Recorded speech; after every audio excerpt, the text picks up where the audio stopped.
Assalamualaikum warahmatullahi wabarakatuh. Berjumpa kembali di ruang realita. Pernahkah kamu merasa asing di rumahmu sendiri ketika semua aturanmu sebagai seorang ibu dipatahkan oleh satu kata dari mertuamu? Surga memang di telapak kaki ibu, tapi apakah itu berarti suamimu boleh membiarkan harga dirimu diinjak-injak oleh ibu mertuamu? Inilah ruang realita.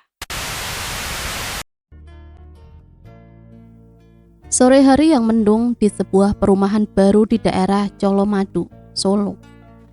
Suara rintik hujan mulai turun, menciptakan aroma tanah basah yang bercampur dengan bau cat dinding yang masih baru. Arini menatap nanar tumpukan kardus di ruang tamu rumah barunya. Rumah itu adalah mimpi yang ia dan Pras jahit selama 5 tahun pernikahan mereka.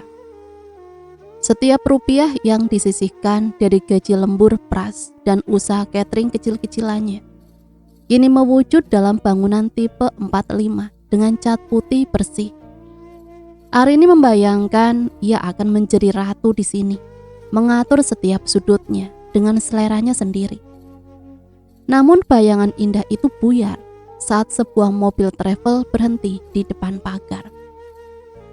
"Mas, itu mobil siapa?" tanya Arini sambil menyeka keringat di dahi. Pras yang sedang mengangkat meja kecil tampak gugup. Ia menghindari tatapan mata istrinya. Itu Ibu Rin. Aku lupa bilang kalau aku menjemput ibu dari desa pagi tadi. Jantung Arini mencelos. Loh, bukannya rencana kita ibu mau tinggal di sini bulan depan? Kita bahkan belum selesai menata kamar belakang, Mas. Kasihanlah ibu sendirian di desa, Rin. Tadi malam ibu telepon. Katanya kakinya sering linu kalau kedinginan. Lagi pula rumah ini kan luas. Apa salahnya kalau ibu lebih cepat pindah ke sini?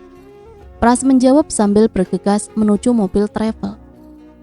Pintu mobil terbuka. Seorang wanita tua dengan sanggul rapi dan kebaya sederhana turun. Namanya Ibu Rahayu. Wajahnya teduh, khas orang tua Solo yang selalu tersenyum. Namun matanya yang tajam langsung memindai setiap jengkal teras rumah itu. Duh Gusti, rumahnya bagus yo Pras, tapi kok pagarnya pendek sekali toh. Apa aman dari maling? Kalimat pertama Ibu Rahayu bukan sebuah salam, melainkan sebuah kritik yang dibungkus nada kagum. Arini mendekat, mencium tangan mertuanya dengan takzim, meski hatinya bergemuruh. Sehat Bu? Pangkling ibu sama kamu Rin. Kamu kelihatan lebih kurus yo. Pasti jarang masak di rumah lama. Ibu Rahayu menepuk-nepuk bahu Arini, namun matanya sudah beralih ke dalam rumah.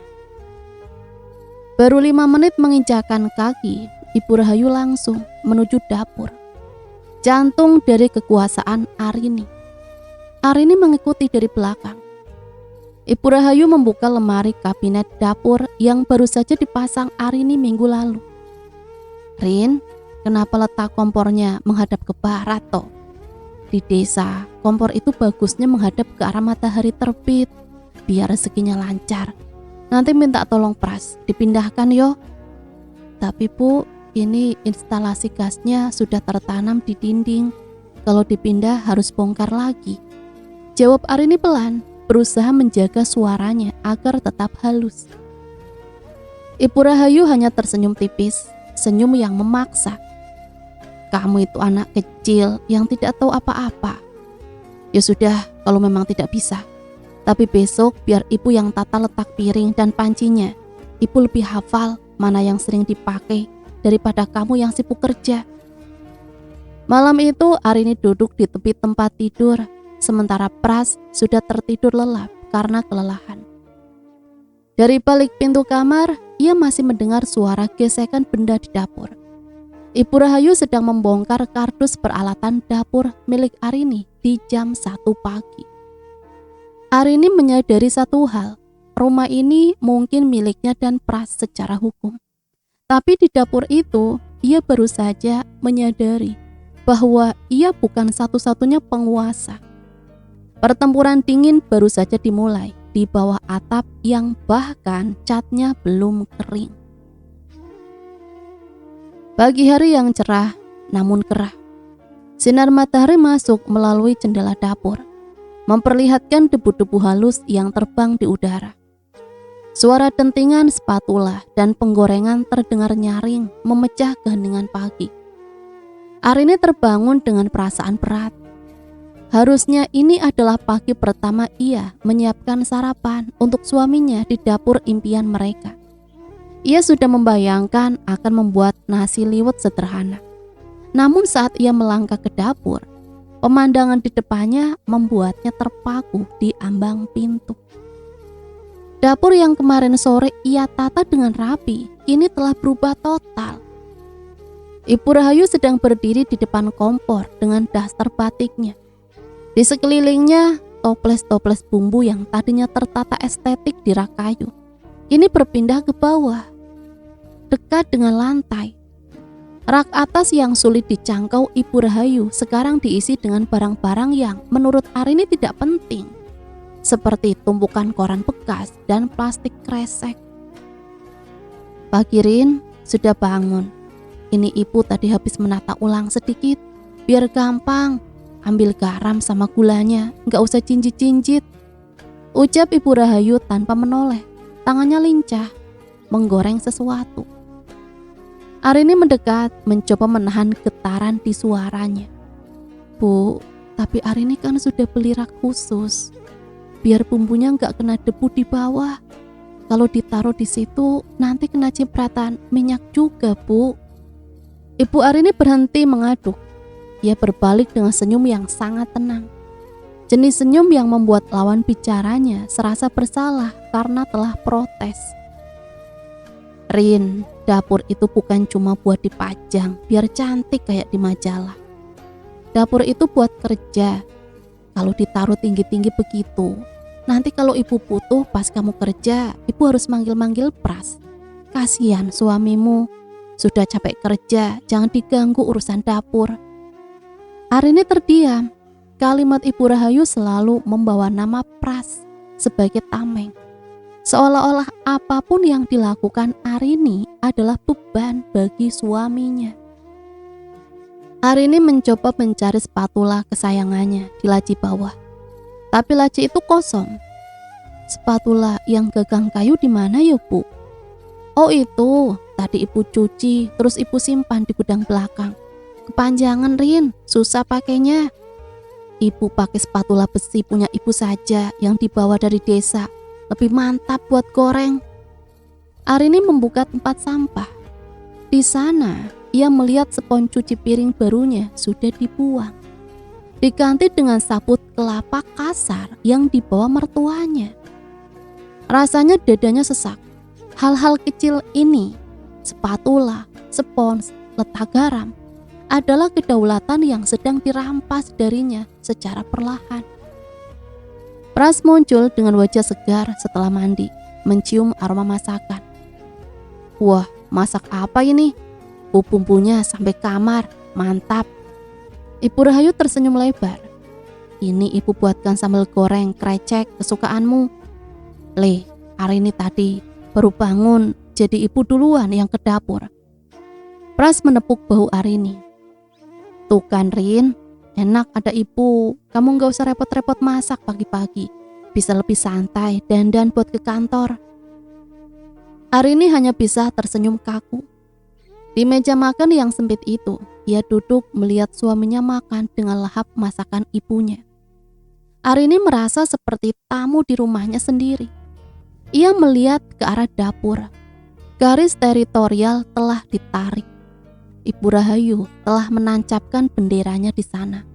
Dan Arini menyadari bahwa memenangkan kembali dapurnya akan jauh lebih sulit daripada sekedar memindahkan letak setoples garam.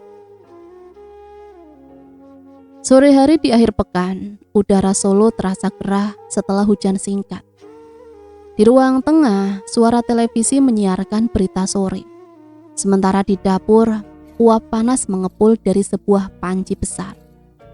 Arini memutuskan untuk mengambil kembali kendali. Hari Sabtu itu, ia sengaja pulang lebih awal dari kantor dan mampir ke pasar gede untuk membeli bahan-bahan terbaik. Ia ingin memasak salad Solo, makanan favorit Pras sejak mereka masih pacaran. Arini ingin membuktikan bahwa ia tahu betul lidah suaminya tanpa perlu campur tangan siapapun. Arini sedang menata daging sapi yang sudah empuk, telur pindang, dan buncis di atas piring saji. Ia sangat teliti. Kuah coklat bening yang manis dan gurih itu sudah ia cicipi berkali-kali.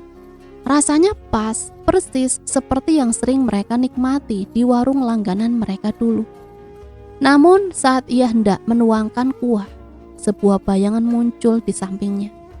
Ibu Rahayu sudah berdiri di sana, mengintip ke dalam panci dengan dahi berkerut. "Mau buat salad, Rin?"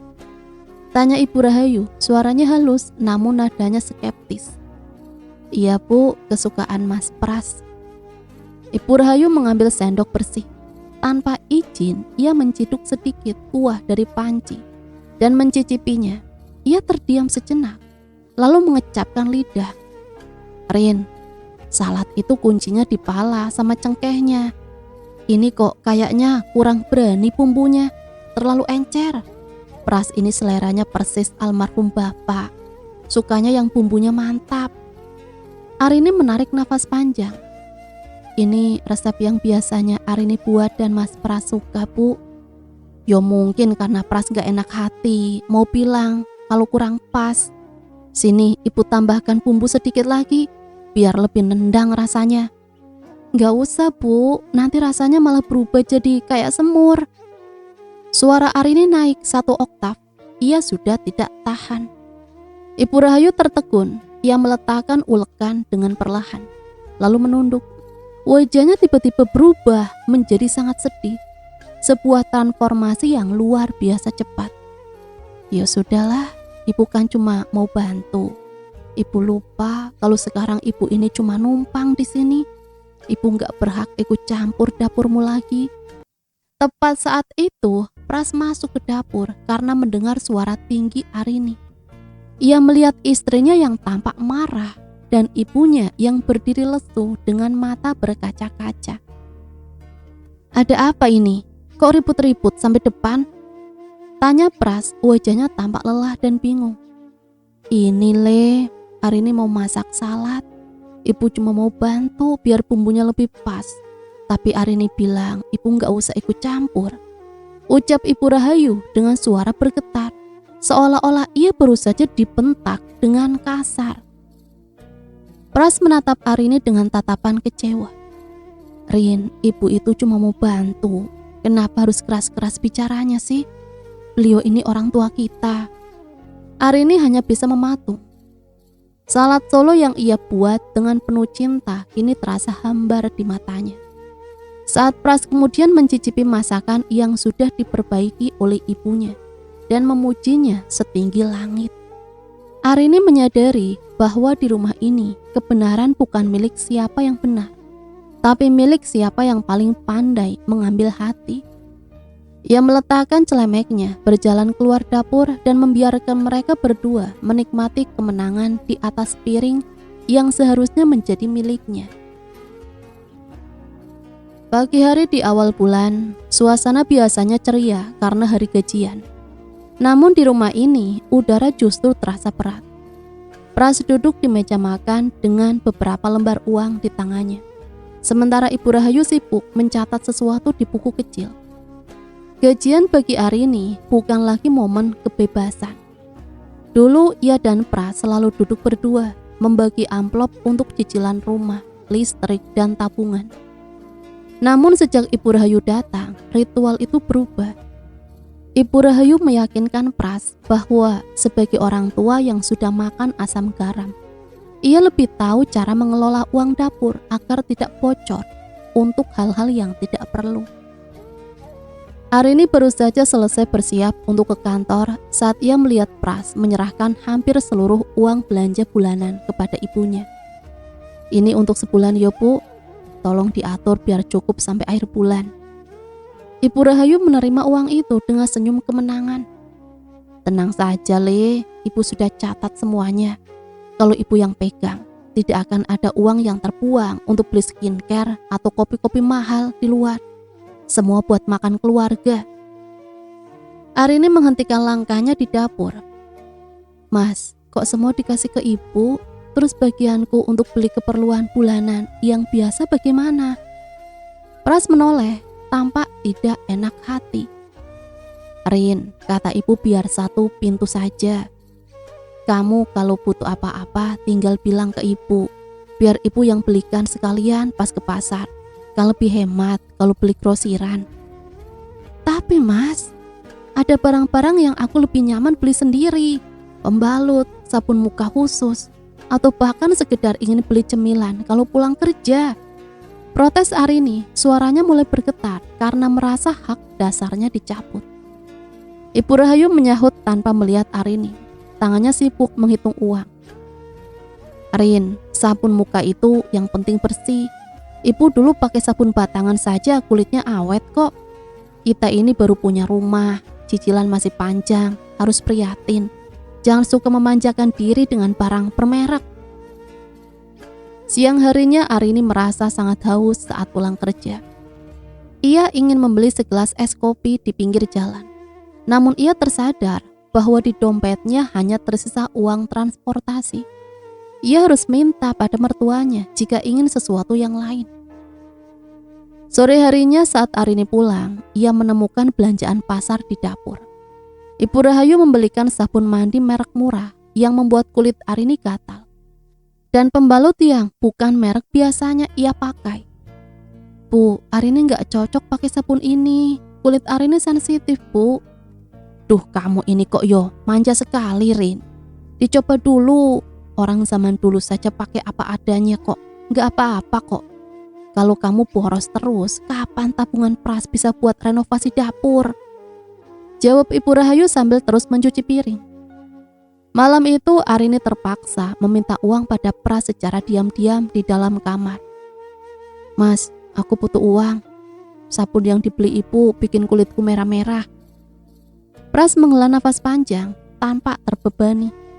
Rin, jangan buat aku pusing lah. Aku baru saja kasih uang ke ibu. Kalau aku kasih kamu lagi, nanti ibu tanya uangnya kemana. Coba pakai dulu saja apa yang ada, jangan egois. Arini tertegun. Uang itu adalah hasil kerja keras suaminya. Dan sebagian kecil juga dari hasil ia membantu catering dulu. Namun sekarang ia harus mengemis untuk sepotong sabun di rumahnya sendiri. Ia mematikan lampu kamar, memunggungi Pras, dan menangis tanpa suara. Di rumah ini, ia bukan lagi seorang istri, melainkan orang asing yang harus meminta izin untuk bernafas. Minggu siang di ruang tamu rumah Arini yang belum sepenuhnya tertata. Udara terasa panas meski kipas angin berputar maksimal. Aroma gorengan pisang dan teh melati yang sangat manis memenuhi ruangan. Arini tidak tahu bahwa hari ini ada acara kunjungan mendadak. Ia baru saja ingin beristirahat setelah membersihkan halaman belakang ketika ia mendengar suara riuh di ruang tamu. Ternyata Ibu Rahayu telah mengundang beberapa kerabat dekat dari desa tanpa memberitahu Arini. Mereka duduk lesehan di karpet, sementara Ibu Rahayu tampak sibuk menjadi tuan rumah yang sempurna. Arini masuk ke ruang tamu dengan baju rumah yang sedikit kumal karena habis bersih-bersih. Ia terkejut melihat Tante Widya dan beberapa kerabat lainnya sudah ada di sana. Loh, Arini baru bangun ya? Tanya Tante Widya sambil tersenyum penuh arti. Ibu Rahayu langsung menyahut dengan nada yang sangat halus, hampir seperti membela, tapi sebenarnya menusuk. Ah, jangan begitu, Wid. Arini itu kerjanya capek di kantor. Jadi kalau di rumah ya memang harus banyak istirahat. Urusan dapur sama bersih-bersih biarlah ibu yang sudah tua ini yang pegang. Hitung-hitung olahraga. Arini memaksakan senyum sambil menyalami mereka satu persatu. Bukan begitu tante, Arini habis bersih-bersih di belakang. Sudah Rin, gak apa-apa. Potong Ibu Rahayu sambil menyuguhkan teh. Maklumlah Wit, anak muda sekarang kan gak kayak kita dulu.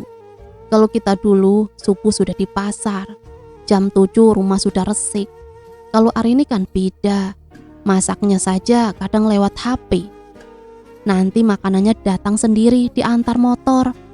Para tamu tertawa kecil, tawa yang membuat telinga Arini panas.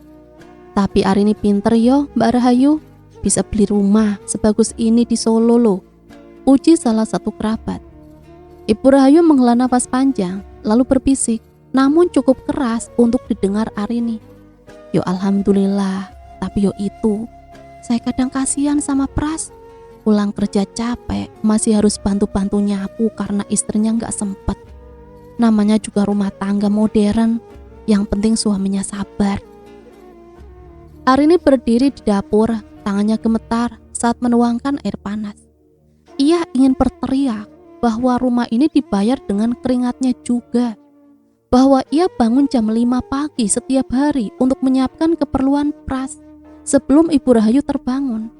Namun ia tahu, jika ia membantah sekarang, ia akan dicap sebagai menantu yang tidak sopan atau berani pada orang tua di depan seluruh keluarga besar. Pras masuk ke dapur, mengambil beberapa piring gorengan. Ia tampak menikmati suasana ramai itu. Rin, kok nggak ikut gabung di depan? Itu Tante Widya tanya soal kerjaanmu. Aku nggak enak mas, ibu terus-terusan nyindir aku di depan mereka. Pras mengerutkan dahi. Nyindir apa? Ibu cuma bercanda, Rin. Beliau itu bangga sama kita, makanya pamer ke saudara. Jangan terlalu sensitif lah, nanti malah jadi omongan saudara kalau kamu cemberut terus di dalam. Arini kembali ke ruang tamu dengan nampan berisi gelas-gelas kosong. Ia melihat Ibu Rahayu sedang memperagakan cara Arini menyapu, yang menurutnya kurang bersih, sambil tertawa renyah. Semua mata menatap Arini dengan tatapan kasihan. Kasihan kepada Pras karena memiliki istri yang dianggap tidak bisa mengurus rumah. Arini menyadari bahwa Ibu Rahayu sedang membangun narasi. Di luar rumah ini, Ibu Rahayu adalah ibu mertua yang sabar dan malang. Sementara Arini adalah menantu kota yang manja dan malas. Di depan tamu-tamu itu, Arini kehilangan martabatnya sebagai nyonya rumah. Sore hari di teras rumah, suara tawa anak kecil bernama Bagas terdengar riuh, bercampur dengan suara gemerincing air dari selang taman. Arini baru saja pulang kantor, masih mengenakan seragam batik kerjanya. Bagi Arini, Bagas adalah segalanya. Ia berusaha menerapkan pola asuh yang ia pelajari dari buku-buku modern. Batasan waktu menonton TV, tidak makan jajanan sembarangan, dan mendidik kemandirian. Namun sejak Ibu Rahayu tinggal bersama mereka, semua aturan yang Arini bangun dengan susah payah terasa seperti bangunan pasir yang tersapu ombak. Arini melangkah masuk ke teras dan mendapati Bagas sedang duduk di pangkuan Ibu Rahayu. Di tangan Bagas ada sebuah ponsel yang menampilkan video kartun dengan volume keras. Sementara di tangan lainnya, Bagas memegang es krim coklat yang sudah meleleh ke bajunya. Padahal ini sudah jam makan sore. Loh Bagas, kok makan es krim jam segini? Kan sebentar lagi mau makan nasi. Ucap Arini sambil berusaha mengambil ponsel dari tangan anaknya. Bagas langsung merengek, mempererat pegangannya pada ponsel itu. Ibu Rahayu mengelus kepala Bagas dengan lembut. Sudahlah Rin, cuma satu es krim saja kok. Tadi Bagas nangis minta jajan, ibu nggak tega. Masa sama cucu sendiri pelit banget? Bukan pelit bu, tapi kalau sekarang makan manis, nanti malam dia nggak mau makan nasi. Terus itu HP-nya. Arini kan sudah bilang, Bagas boleh main HP, cuma hari Sabtu dan Minggu. Ibu Rahayu menghela nafas, memberikan tatapan prihatin pada Bagas. Kasihan ya Bagus, punya ibu kok galak banget. Ibu dulu besarin Pras nggak pakai aturan-aturan rumit begini, Nyatanya Pras jadi orang sukses juga kan? Jangan terlalu kaku lah Rin, anak itu butuh seneng-seneng.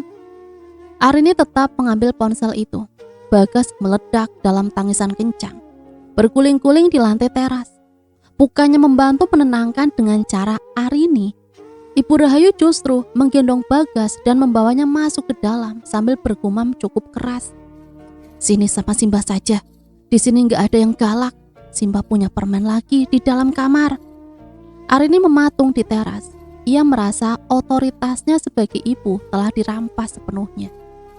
Setiap kali ia mencoba disiplin, Ibu Rahayu akan muncul sebagai pahlawan yang memanjakan Bagas, membuat Arini terlihat seperti tokoh jahat di mata anaknya sendiri.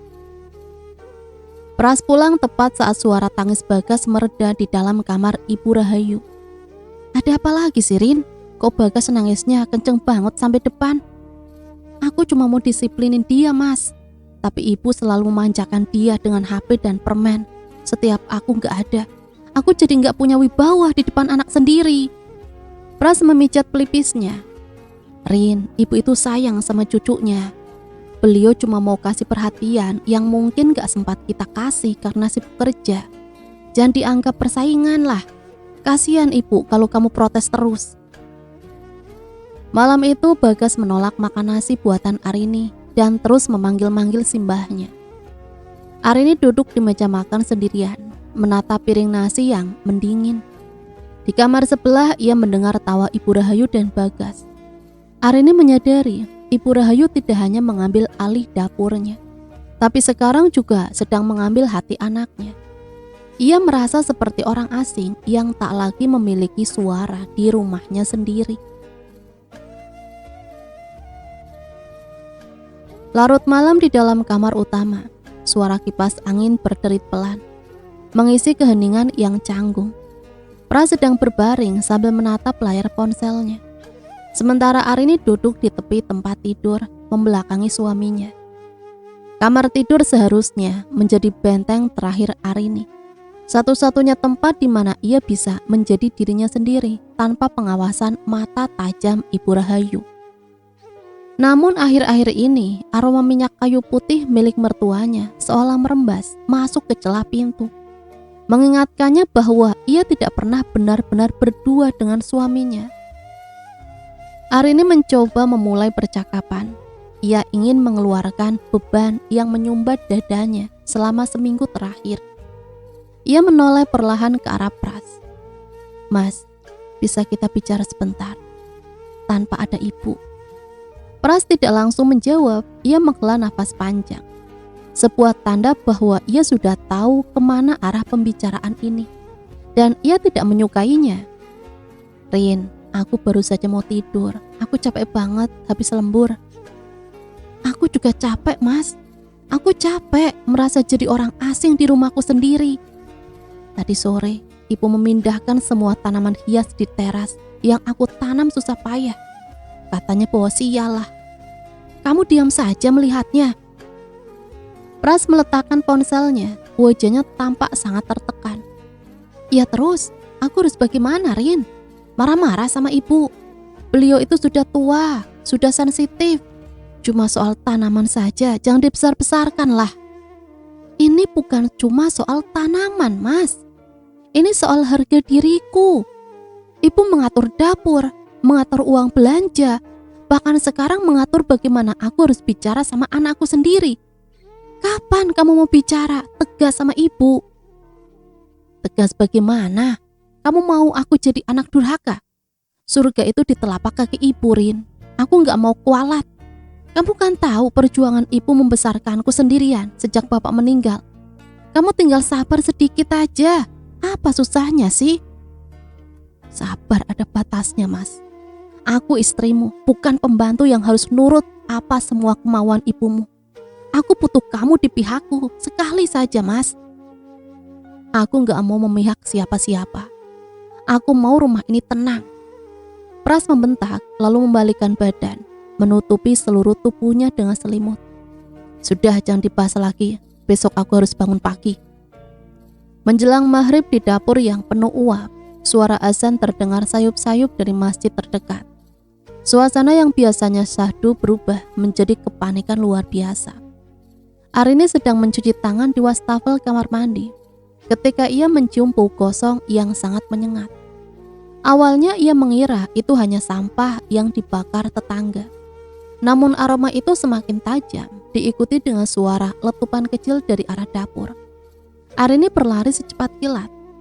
Di dapur, api sudah menjilat pinggiran penggorengan dan menyambar serbet yang tergantung di dekat kompor. Ibu Rahayu berdiri terpaku di depan kompor. Wajahnya pucat pasi, tangannya gemetar memegang ulekan.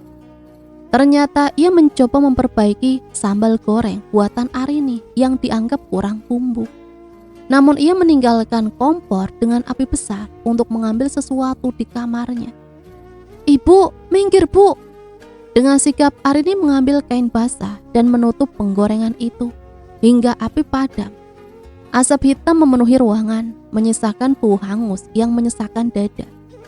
Dinding dapur yang baru saja dicat kini tampak menghitam terkena jelaga. Arini terengah-engah, jantungnya berdegup kencang. "Ibu kenapa ninggalin kompor menyala sih bu? Ini bahaya bu. Kalau Arini telat sedikit saja, rumah ini bisa terbakar." Ibu Rahayu alih-alih meminta maaf, justru menunjukkan pertahanan diri yang agresif karena merasa terpojok. "Tadi ibu cuma sebentar ke kamar ambil kacamata.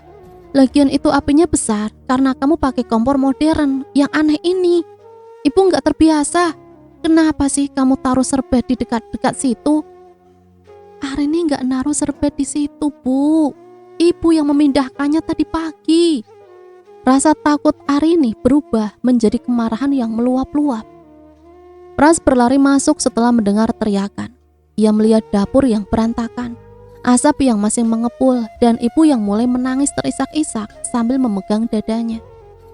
"Ada apa ini?" "Hah?" Arini bentak-bentak ibu Pras.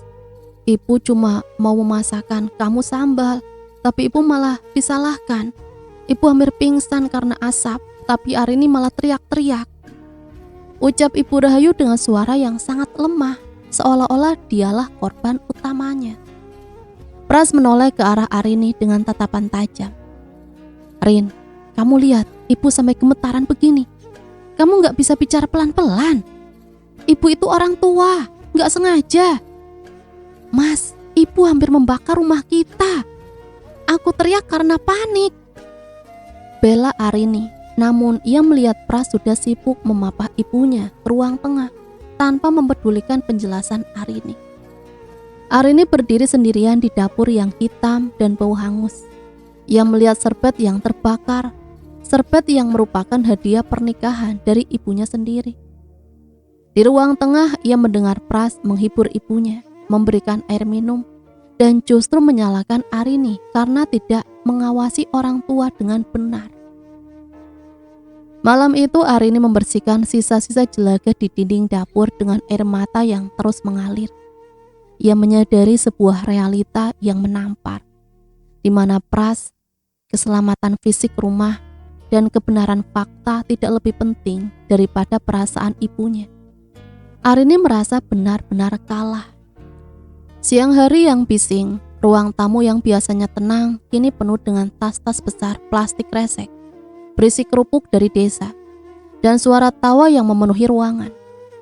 Aroma minyak kayu putih dan rokok kretek samar mulai menyengat di udara.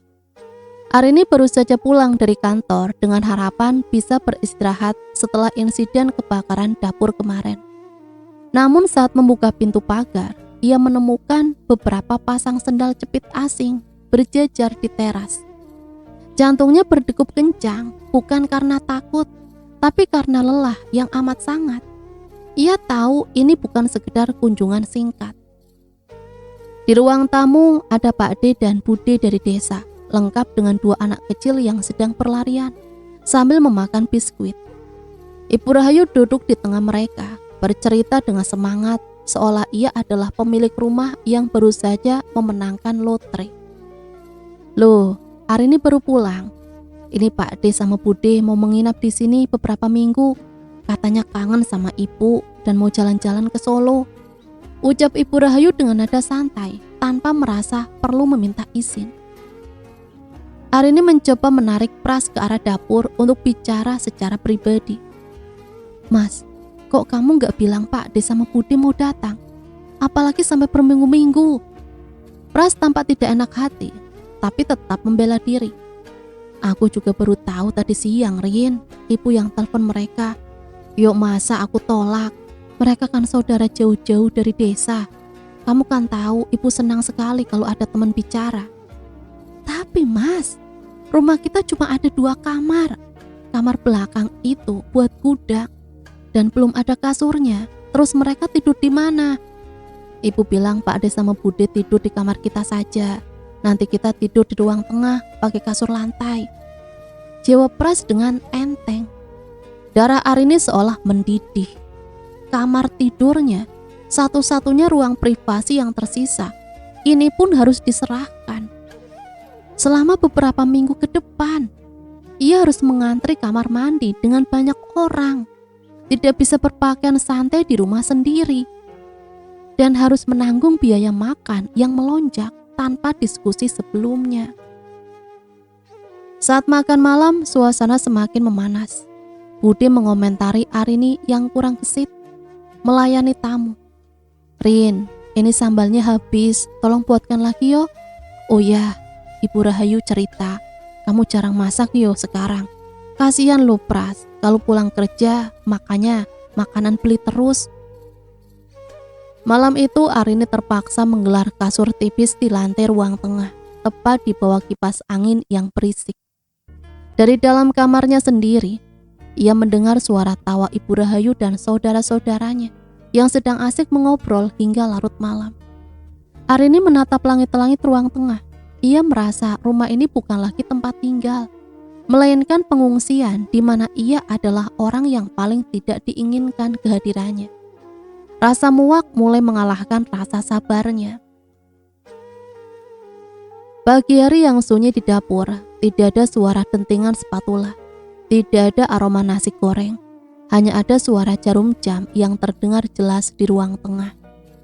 Setelah berbulan-bulan mencoba beradaptasi, mengalah dan menangis di balik bantal, suasana di dalam diri Arini akhirnya patah. Ia sampai pada titik di mana amarah tidak lagi keluar berupa teriakan, melainkan keheningan yang dingin. Arini memutuskan untuk berhenti peduli, berhenti melayani, dan berhenti menganggap dirinya bagian dari drama yang dibuat mertuanya. Pagi itu Arini bangun lebih awal, mandi, mengenakan pakaian kantornya yang paling rapi, dan langsung menyambar kunci motor. Ia tidak menyentuh kompor sama sekali, ia tidak menyiapkan baju kerja Pras, dan ia tidak membereskan sisa piring kotor para tamu di meja makan. Ibu Rahayu keluar dari kamar dengan wajah bingung, melihat dapur yang masih gelap. Loh Rin, kok belum masak? Ini Pak De sama Bude sudah mau sarapan. Arini menatap mertuanya dengan tatapan datar, tanpa emosi sama sekali. Ibu kan bilang, ibu lebih tahu cara mengurus dapur dan lebih pintar masak daripada Arini. Jadi mulai hari ini silakan ibu urus semuanya sendirian. Uang belanja juga sudah di ibu kan? Rin, kok bicaranya begitu? Ini ada tamu. Suara Ibu Rahayu mulai bergetar, mencoba menggunakan taktik lamanya. Arini permisi berangkat kerja Bu. Potong Arini tanpa menunggu jawaban. Ia melangkah melewati suaminya, Pras yang baru saja keluar dari kamar mandi dengan handuk di pundak. Rin, bajuku mana? Kok gak ada di kasur? Teriak Pras bingung. Arini tidak menoleh. Ia hanya menjawab dari balik helmnya. Cari sendiri Mas, kamu kan punya tangan dan kaki. Sepanjang hari di kantor, Arini merasa lega sekaligus hampa. Selama ini ia merasa terbebani untuk menjadi menantu sempurna. Dan sekarang beban itu ia letakkan begitu saja. Namun di dalam hatinya, ia tahu bahwa ini adalah awal dari keretakan yang mungkin tidak bisa diperbaiki lagi. Sore harinya ia sengaja pulang larut. Ia makan malam sendirian di warung pinggir jalan, menikmati setiap suap nasi tanpa perlu dikritik rasanya. Ia sengaja tidak mengangkat telepon dari Pras yang masuk berkali-kali. Saat Arini sampai di rumah pukul 9 malam, ia menemukan rumah yang berantakan. Cucian piring menumpuk, sampah meluap, dan wajah Ibu Rahayu tampak sangat kelelahan karena harus melayani tamu sendirian seharian penuh. Pras duduk di teras dengan wajah merah padam, menantikan Arini. "Kamu dari mana saja? Ibu sampai sakit pinggang, mengurus semuanya sendirian. Kamu ini istri macam apa?" bentak Pras saat Arini baru saja mematikan mesin motor. Arini menatap suaminya dengan senyum tipis yang menyakitkan. "Aku adalah istri yang sedang memberikan apa yang ibumu inginkan. Kuasa penuh atas rumah ini. Selamat menikmati, Mas." Arini berjalan masuk menuju kamar, mengunci pintu dari dalam, dan meninggalkan Pras yang mematung di kegelapan teras. Malam hari yang mencekam, suara rintik hujan di luar jendela seolah menambah dingin suasana di dalam rumah.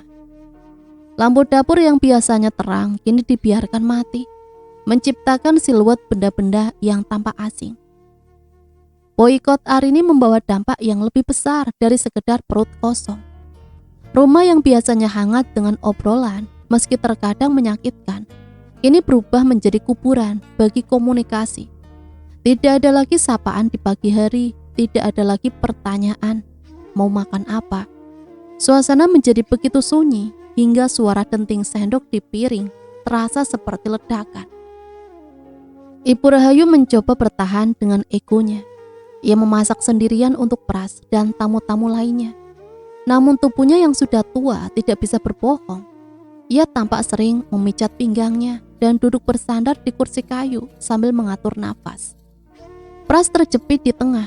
Ia harus melihat ibunya kelelahan, sementara istrinya hanya lewat di depannya, seolah ia hanyalah perabot rumah tangga yang tak bernyawa. Malam itu di meja makan hanya ada Pras dan Ibu Rahayu serta kerabat yang masih menginap. Arini lewat begitu saja menuju dapur hanya untuk mengambil segelas air putih. "Rin, duduk dulu, kita makan bareng," ajak Pras, suaranya terdengar memohon, mencoba mencairkan suasana. Arini berhenti sebentar, menatap piring-piring di meja yang penuh dengan masakan Ibu Rahayu. "Aku sudah makan di luar, Mas. Silakan dinikmati masakan ibu yang paling pas bumbunya itu." Ibu Rahayu meletakkan sendoknya dengan keras ke piring. "Pras, lihat itu. Istrimu sekarang sudah jadi orang besar. Makan di rumah sendiri saja sudah nggak mau. Apa masakan ibu ini meracuni dia?" Arini tidak membantah, ia hanya menuangkan air ke gelasnya dengan tenang. Meminumnya sampai habis, lalu kembali masuk ke kamar tanpa sepatah kata pun. Keheningan itu jauh lebih menyiksa bagi Ibu Rahayu daripada jika Arini membalas dengan teriakan. Di dalam kamar, Arini meringkuk. Ia merasa menang karena berhasil menjaga jarak. Namun hatinya perih. Ia merindukan rumahnya yang dulu, sebelum semua ini terjadi. Ia merindukan suaminya yang dulu selalu membelanya. Namun ia tahu jika ia menyerah sekarang dan kembali melayani, semua penderitaannya akan terulang kembali. Pras menyusul ke kamar dan mendapati pintu terkunci dari dalam. Ia mengetuk pelan, lalu lebih keras. "Rin, buka pintunya, kita perlu bicara. Sampai kapan kamu mau begini? Malu sama saudara." Arini hanya menatap pintu yang bergetar itu dari tempat tidur. Ia tidak menjawab. Baginya, bicara sudah tidak ada gunanya lagi ketika telinga yang mendengar tidak pernah mau memahami. Malam itu dapur tetap dingin, begitu pula dengan hubungan mereka yang sedang berada di titik nadir.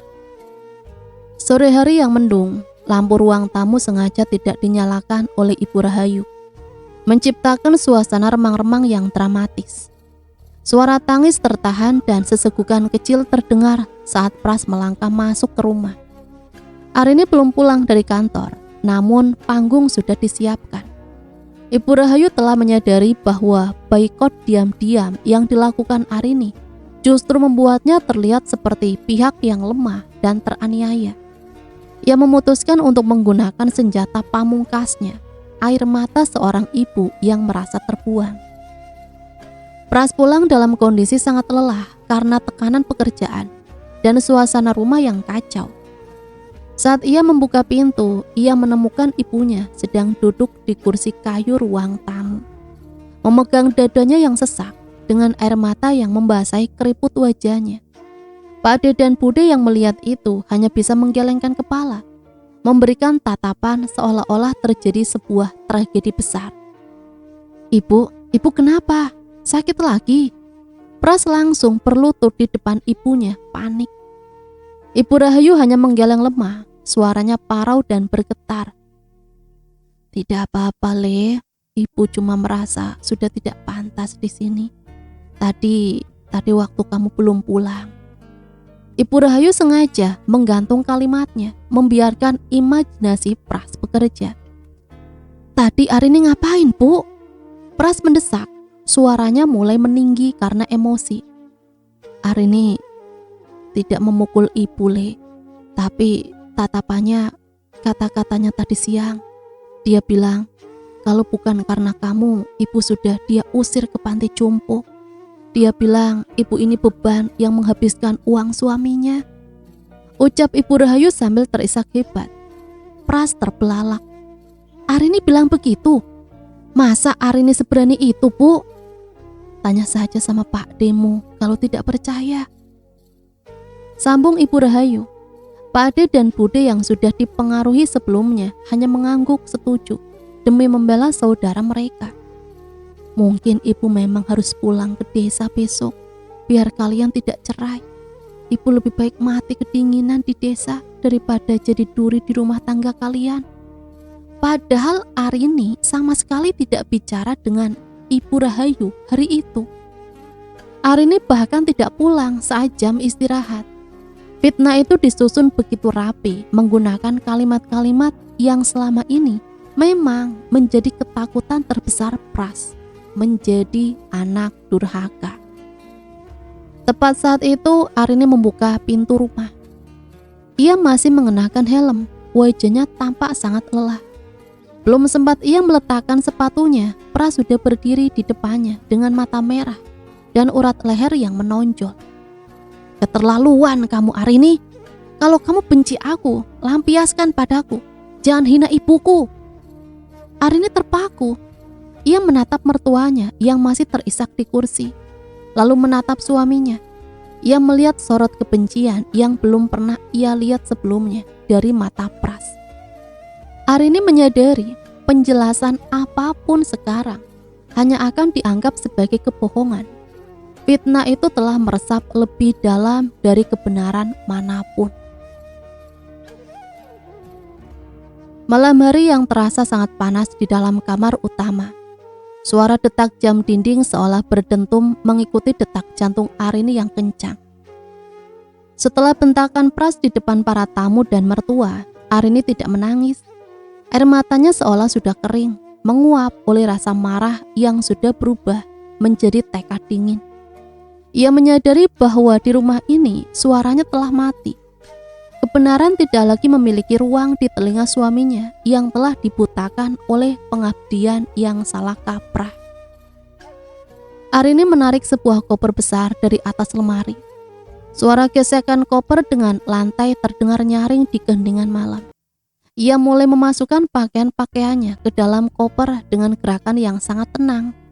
Ketenangan yang justru lebih menakutkan daripada kemarahan. Pras masuk ke kamar masih dengan wajah merah padam, bermaksud melanjutkan omelannya. Namun ia terhenti saat melihat koper terbuka di atas tempat tidur. Mau apa kamu, Rin? Mau lari dari masalah? Tanya Pras, suaranya sedikit bergetar. Ada nada takut yang ia sembunyikan di balik ketegasannya. Arini berhenti melipat baju, menatap Pras lurus-lurus. Tatapan matanya kosong. Aku tidak lari, Mas. Aku sedang memberikan apa yang kamu dan ibumu inginkan. Kebebasan. Jangan konyol. Cuma karena masalah begini, kamu mau pergi. Pikirkan Bagas. Pikirkan omongan orang. Justru karena aku memikirkan Bagas, aku harus pergi. Aku tidak mau anak aku tumbuh melihat ibunya diinjak-injak di rumahnya sendiri, Mas. Aku memberimu satu kesempatan terakhir. pilih. Rumah ini menjadi rumah kita dengan batasan yang jelas bagi siapapun yang bertamu, termasuk ibumu. Atau biarkan ini menjadi rumah ibumu sepenuhnya, dan aku pergi sekarang juga. Pras terdiam, mulutnya sedikit terbuka, namun tak ada kata yang keluar. Rin, kamu keterlaluan. Kamu menyuruhku mengusir ibuku sendiri. Aku tidak menyuruhmu mengusir. Aku menyuruhmu menjadi kepala rumah tangga, menjadi penengah. Tapi kamu memilih untuk diam dan membiarkan aku difitnah. Jika diammu adalah jawabanmu, maka aku sudah tahu di mana posisiku.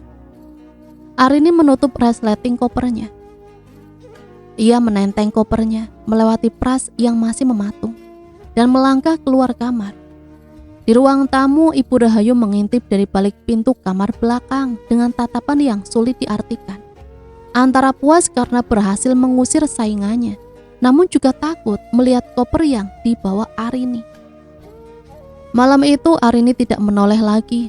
Ia menghidupkan mesin motornya, membawa tas kecil berisi keperluan Bagas dan meninggalkan rumah yang selama ini ia sebut mimpi, yang kini telah berubah menjadi penjara. Pagi hari yang mendung dan sepi, tidak ada suara tawa Bagas, tidak ada suara langkah Arini yang terburu-buru bersiap ke kantor. Ruang tengah terasa sangat luas dan hampa. Malam pertama setelah Arini pergi adalah malam terpanjang dalam hidup Pras. Ia mengira dengan perginya Arini, rumah akan menjadi tenang dan ibunya akan berhenti menangis. Namun yang ia dapatkan justru keheningan yang menyesakkan. Pras menyadari bahwa Arini bukan sekedar penghuni rumah ini. Arini adalah nyawa yang membuat dinding-dinding beton ini terasa seperti sebuah rumah. Pras duduk di meja makan, menatap piring nasi goreng yang disiapkan ibunya. Nasi goreng itu sangat berminyak, persis seperti yang disukai ibunya. Tapi Pras kehilangan selera makan. Di sudut ruangan, tumpukan mainan Bagas yang berantakan menjadi pengingat bahwa separuh hidupnya telah hilang dalam satu malam. Ibu Rahayu mendekat, mencoba mengelus bahu Pras dengan wajah yang dipasang seiba mungkin. Sudahlah Le, makan dulu. Nanti kalau Arini sudah tenang, dia pasti pulang. Perempuan itu memang suka mengancam begitu kalau maunya tidak dituruti. Pras menepis tangan ibunya dengan perlahan namun tegas. Ini bukan soal maunya Arini, Bu. Arini pergi bawa Bagas. Ibu tahu kan? Selama 5 tahun ini Bagas gak pernah tidur tanpa aku atau Arini. Ya itu salahnya Arini. Kenapa anak dibawa-bawa? Kamu itu terlalu memanjakan dia, Pras. Makanya dia berani sama ibu.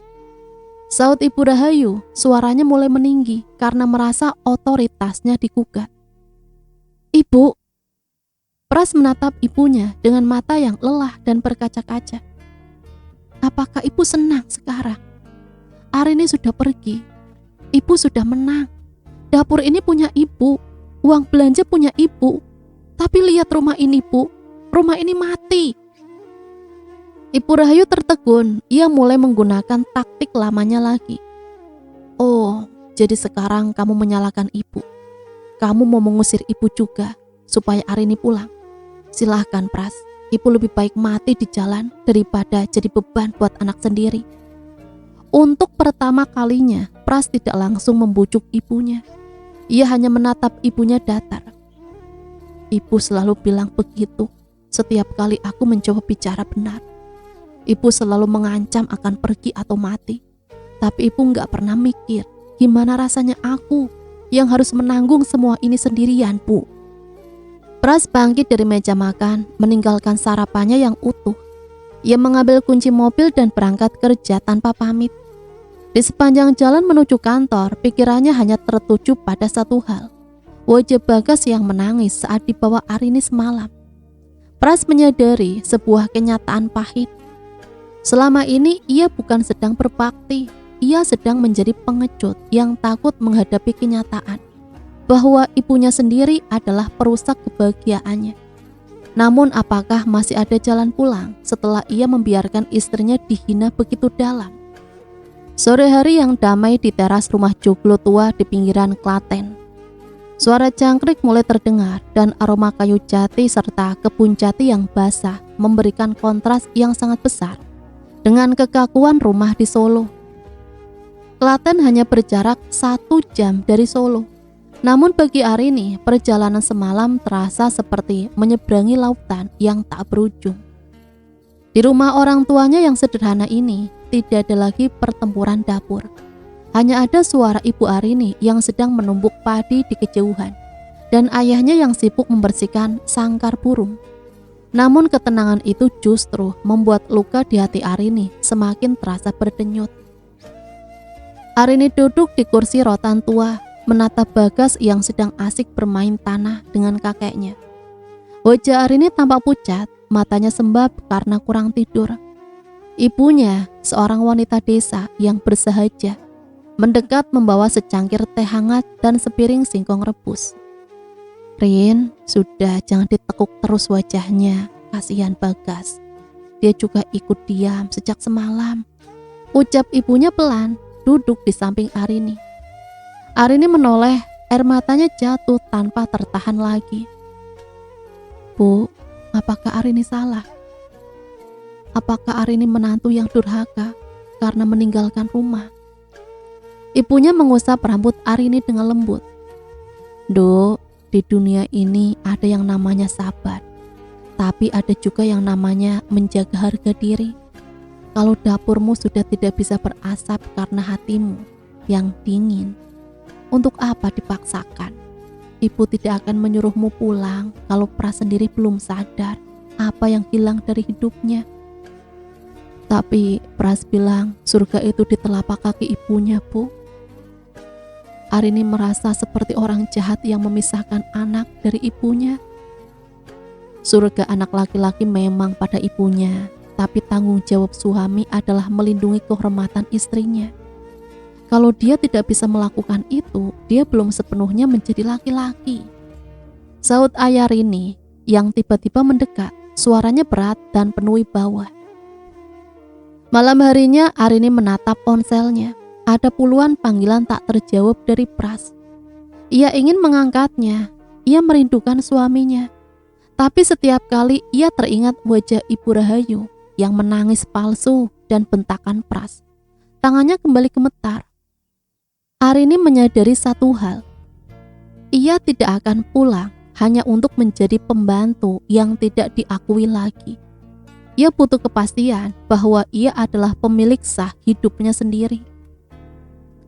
Arini mematikan ponselnya dan membenamkan wajahnya di pelukan Bagas yang sudah tertidur lelap. Di kejauhan, lampu-lampu desa mulai menyala satu persatu. Arini sudah sampai di titik di mana ia lebih memilih hidup sederhana di desa daripada harus hidup mewah di kota, tapi batinnya tersiksa setiap hari. Di Klaten ia menemukan kembali nafasnya, meski hatinya masih tertinggal separuh di Solo. Sore hari di rumah Solo yang tampak kusam. Daun-daun kering berserakan di teras karena tidak ada yang menyapu. Di dalam rumah, aroma masakan yang gosong samar-samar tercium, bercampur dengan bau obat gosok yang menyengat. Tanpa kehadiran Arini, rumah itu kehilangan keteraturannya.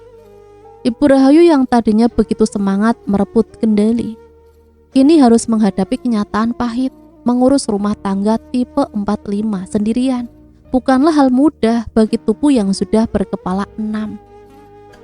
Tidak ada lagi Arini yang diam-diam membersihkan kamar mandi saat subuh, atau Arini yang memastikan stok deterjen selalu ada. Ibu Arini duduk bersandar di kursi makan. Kakinya yang bengkak ia luruskan di atas kursi lain. Di depannya cucian piring menumpuk setinggi gunung. Ia mencoba berdiri untuk mengambil air minum, namun kepalanya mendadak pening. Ia hampir terjatuh jika tidak segera berpegangan pada pinggiran meja.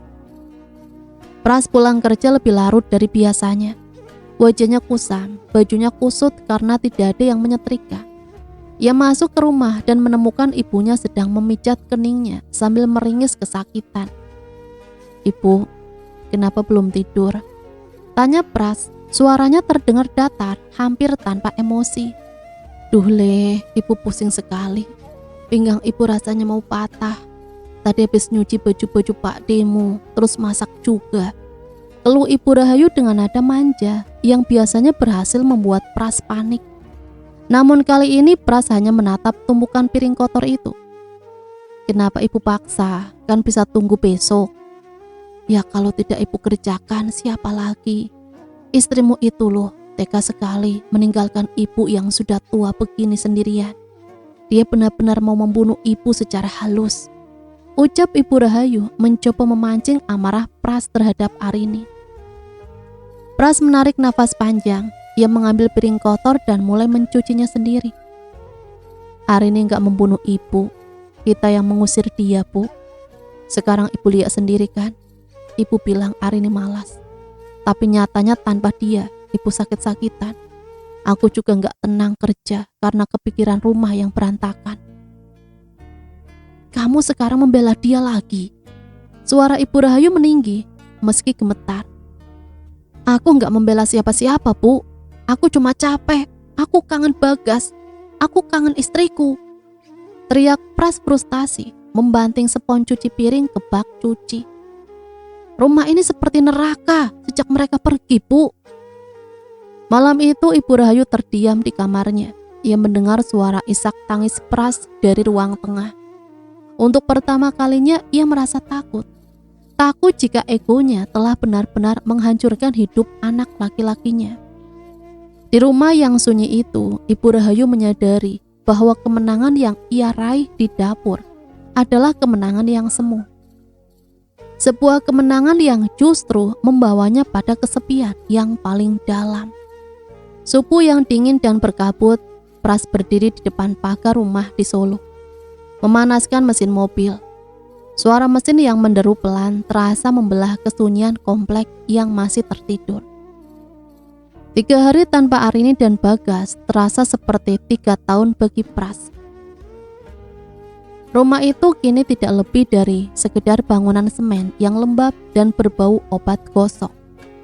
Setiap sudut ruangan mengingatkannya pada kesalahan-kesalahannya. Sudut meja tempat Arini biasanya menaruh kopi atau karpet tempat Bagas biasanya bergulingan. Pras menyadari bahwa pengabdiannya kepada ibu tidak seharusnya menjadi pembiaran atas penindasan terhadap istrinya. Pras masuk ke kamar ibunya sebelum berangkat. Ibu Rahayu masih terjaga duduk di tepi ranjang dengan wajah yang tampak jauh lebih tua dari biasanya. Mau kemana, Le? Pagi-pagi begini sudah rapi. Pras mau jemput Arini dan Bagas, Bu. Pras mau jemput nyawa Pras kembali. Kalau Arini gak mau pulang, Pras yang akan tinggal di sana. Jawab Pras dengan nada yang tenang namun sangat tegas. Ibu Rahayu terdiam. Ia melihat sorot mata putranya yang tidak lagi bisa didebat. Ia menyadari bahwa jika ia menghalangi kali ini, ia akan benar-benar kehilangan putranya selamanya. 1 jam kemudian Pras sampai di depan rumah Joglo di Klaten. Matahari baru saja mengintip di balik deretan pohon jati. Ia melihat Arini sedang menyapu halaman teras yang luas. Gerakannya pelan dan teratur. Arini berhenti menyapu saat melihat mobil Pras berhenti. Ia mematung memegang sapu lidi dengan erat. Pras keluar dari mobil. Wajahnya tampak kuyuh, tapi matanya penuh tekad. Ia berjalan mendekat dan langsung bersimpuh di lantai teras, di dekat kaki Arini. Rin, pulanglah Rin. Aku salah Rin. Aku pengecut Rin. Ucap Pras, suaranya pecah. Arini tidak langsung menyuruhnya bangun. Ia menatap suaminya dari atas. Kamu pulang menjemputku karena rumah berantakan dan ibu sakit pinggang? Atau karena kamu sadar bahwa aku ini istrimu, bukan pembantu ibumu? Pras mendongak, air matanya jatuh. Aku sadar, aku sudah gagal melindungimu. Aku sadar rumah itu milik kita. Dan akulah yang harus menjaga batasannya. Aku sudah bicara sama ibu. Mulai sekarang kita yang pegang kendali. Ibu hanya tamu yang kita muliakan, bukan penguasa yang mengatur segalanya. Bagas lari keluar dari dalam rumah sambil berteriak, memanggil bapaknya, dan langsung menghambur ke pelukan Pras. Pras memeluk anaknya dengan sangat erat, seolah tak ingin melepaskannya lagi. Arini menatap pemandangan itu. Hatinya yang membeku mulai sedikit mencair. Namun ia masih menaruh curiga. Ia tahu perjalanan memperbaiki rumah tangga mereka akan sangat panjang dan penuh duri, terutama dengan Ibu Rahayu yang masih ada di rumah mereka. Namun melihat Pras yang mau bersimpu di tanah Klaten ini, Arini memberikan satu kesempatan terakhir. "Masuklah Mas, sarapan dulu. Kita bicara dengan Bapak dan Ibu di dalam." Ucap Arini pendek, ia tidak tersenyum, tapi ia tidak lagi memalingkan muka. Sore hari di ruang tamu rumah Solo. Suasana terasa sangat kaku, mirip seperti suasana sidang yang tak terucap. Koper Arini masih tergeletak di dekat pintu, sebuah simbol bahwa ia bisa pergi lagi kapan saja jika janji tidak ditepati. Arini kembali bukan sebagai pengalah. Ia dengan punggung yang lebih tegak dan tatapan mata yang tidak lagi menghindari konflik. Ia menyadari bahwa kedamaian palsu hanya akan melahirkan penderitaan baru. Pras duduk di antara Arini dan Ibu Rahayu. Ibu Rahayu tampak jauh lebih kecil dari biasanya. Ia terus menunduk sambil memilih ujung daster batiknya. Tidak ada lagi sindiran, tidak ada lagi air mata manipulatif. Yang ada hanyalah rasa malu yang tersisa. Arini mengeluarkan sebuah buku catatan kecil. Buku yang dulu sering digunakan Ibu Rahayu untuk mencatat pengeluaran. "Aku mau kita bicara terbuka di depan Mas Pras." Suara Arini tenang, namun memiliki otoritas yang belum pernah terdengar sebelumnya. Arini mau pulang, tapi dengan syarat. Ibu Rahayu mendongak sebentar, lalu menunduk lagi. "Syarat apa, Rin?" "Pertama, dapur adalah wilayahku. Ibu tidak boleh mengubah bumbu atau jadwal masak tanpa izinku. Kedua, urusan mendidik Bagas adalah hakku dan Mas Pras. Ibu tidak boleh memberi HP atau jajanan kalau kami bilang tidak. Dan yang paling penting," Arini menatap Pras tajam, "uang gaji Mas Pram dan uang dapur dikelola sepenuhnya olehku. Ibu akan kami beri uang saku bulanan yang cukup. Tapi ibu tidak boleh lagi memegang kendali atas dompet rumah ini." Ibu Rahayu terdiam lama. Ia menatap Pras, berharap anaknya akan membelanya. Atau setidaknya berkata, jangan terlalu keras pada ibu. Namun Pras hanya menatap meja, lalu mengangguk pelan. "Aku setuju, Bu. Ini demi kebaikan kita semua. Aku gak mau kehilangan Arini dan Bagas lagi.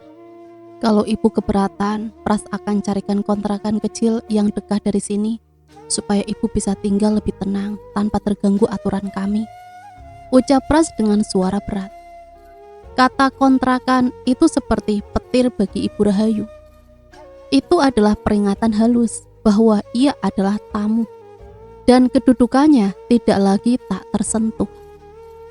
"Ya sudah, kalau itu mau mulai, ibu manut saja," jawab Ibu Rahayu dengan suara yang hampir tak terdengar. Malam itu Arini mulai menata kembali isi dapurnya.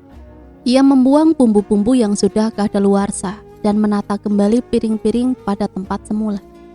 Ibu Rahayu duduk di ruang tengah menonton TV dengan volume pelan. Tampak seperti tamu yang canggung di rumah anaknya sendiri. Belum ada tawa yang meledak, belum ada pelukan hangat. Namun saat Arini meletakkan kembali foto pernikahannya di atas meja bufet, ia tahu bahwa pondasi rumah ini baru saja dibangun kembali di atas kejujuran, bukan lagi di atas kepatuhan yang buta. Pagi hari di dapur yang kini kembali rapi dan bersih, sinar matahari masuk melalui celah ventilasi, menyinari uap dari kopi yang baru diseduh. Suasananya tenang, namun ada ketegangan halus yang menggantung di udara. Rumah itu kini memiliki aturan baru, namun aturan tidak bisa secara instan menghapus memori luka. Arini telah mendapatkan kembali tahtanya di dapur dan kendali atas dompet keluarga. Namun melihat Ibu Rahayu yang kini menjadi pendiam dan selalu minta izin untuk hal-hal kecil, justru menciptakan perasaan baru yang aneh di hati Arini. Rasa canggung yang menyesakkan.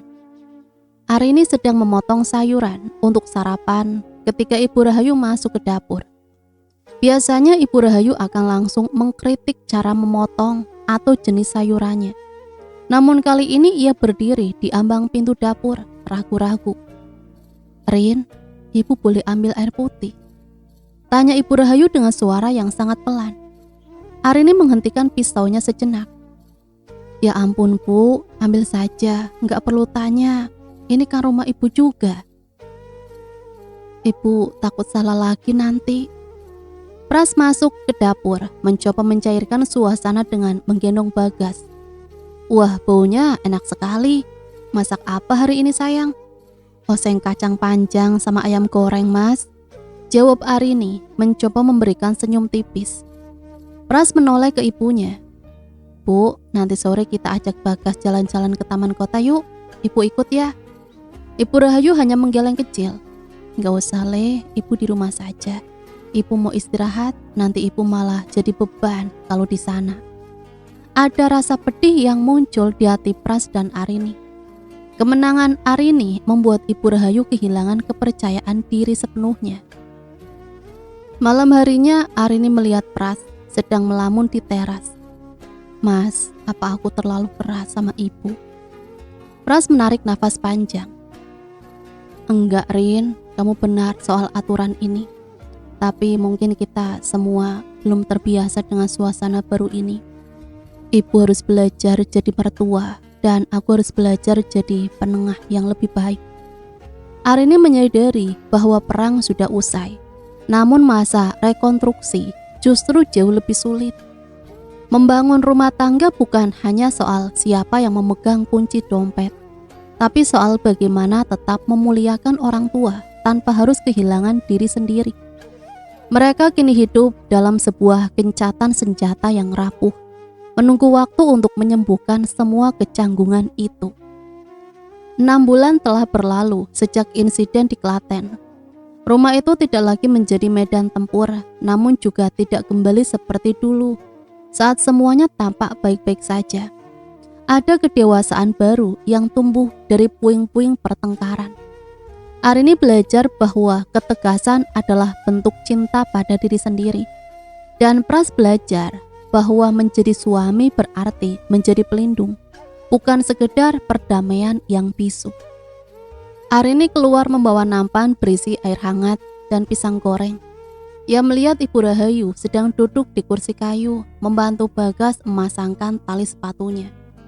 Gerakan Ibu Rahayu kini lebih lambat, wajahnya tampak lebih tenang setelah ia akhirnya menerima bahwa perannya adalah sebagai simbah, bukan nyonya rumah. Arini meletakkan teh itu di meja kecil di samping mertuanya. "Diminum dulu tehnya Bu, ini kesukaan Ibu," ucap Arini dengan nada suara yang tulus tanpa beban masa lalu. Ibu Rahayu mendongak, tersenyum kecil. Sebuah senyum yang jujur, bukan lagi senyum manipulatif. "Terima kasih Rin, kamu selalu tahu apa yang Ibu suka. Ibu mau minta maaf soal tanaman di depan tadi. Ibu gak sengaja geser sedikit supaya Bagas gak nabrak." Arini tersenyum. Kali ini ia memegang tangan mertuanya sebentar. "Gak apa-apa Bu, selama Ibu bicara sama Arini dulu, semuanya bisa diatur." Matahari mulai tenggelam, menyisakan warna jingga yang indah di langit Solo. Arini menatap ke arah jendela rumahnya. Di balik jendela itu, ia tidak lagi melihat bayangan konflik atau dominasi mertua. Ia melihat sebuah keluarga yang sedang belajar untuk saling memaafkan setiap hari. Perjuangan Arini bukan hanya tentang memenangkan dapur, tapi tentang memenangkan kembali harga dirinya sebagai seorang istri dan ibu. Dan sore itu di bawah langit yang sama, ia akhirnya bisa bernafas lega. Rumah di ujung desa itu kini benar-benar menjadi tempat ia pulang. Rumah tangga yang kuat bukan yang tidak pernah memiliki konflik, melainkan yang mampu menentukan di mana batas pintu masuk bagi orang luar sekalipun itu adalah keluarganya sendiri. Sampai di sini saya pamit undur diri, mohon maaf apabila banyak salah kata. Sampai jumpa kembali di ruang realita selanjutnya. Kapan seorang istri harus berhenti mengalah? Saat dapurnya direbut atau saat suaminya lebih memilih menjadi anak mama daripada kepala keluarga? Inilah kisahku tentang rumah yang menjadi penjara dan mertua yang menjadi penguasa.